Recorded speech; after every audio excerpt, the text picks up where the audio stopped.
আরেকটা ছোট্ট অঙ্ক করছি। এখানে বলেছে 0.1 হোল স্কোয়ার বড় না 0.1 বড়।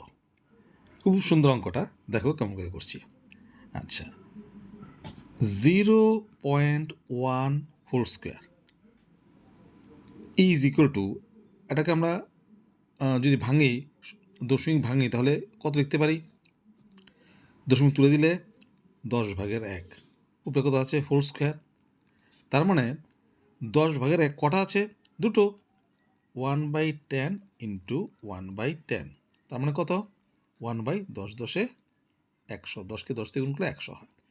তাহলে 0.1 হোল স্কোয়ার, তার মানটা কত বেরোলো? 100/1। আরেকটা সংখ্যা দিয়েছে কত?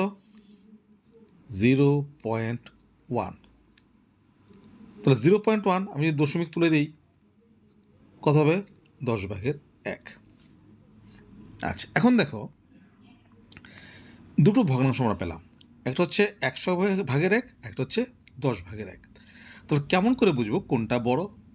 আচ্ছা, এটা বুঝতে গেলে প্রথম যে কাজটা করতে হবে, সবচেয়ে ভালো বুদ্ধি হচ্ছে দুটো ভগ্নাংশের হরকে সমান করে ফেলো।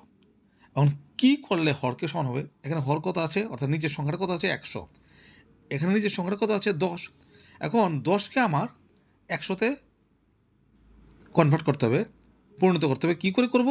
দেখো, 1/10 আছে, আমি এই ভগ্নাংশের নিচেও 10 দিয়ে গুণ করব, উপরেও 10 দিয়ে গুণ করব।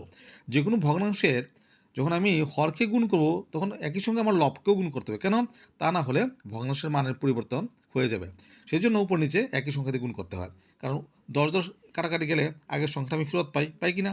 সেই জন্য যে কোনো ভগ্নাংশের নিচে যদি 10 দিয়ে গুণ করি, তাকে আমি অবশ্যই উপরেও 10 দিয়ে গুণ করতে হবে। তাহলে কথা হচ্ছে, দেখো, নিচে 10 10 100, উপরে 10 1 10। এখন দেখো, প্রথম সংখ্যাটার নিচে কত আছে? সংখ্যাটা হরে কত আছে? 100।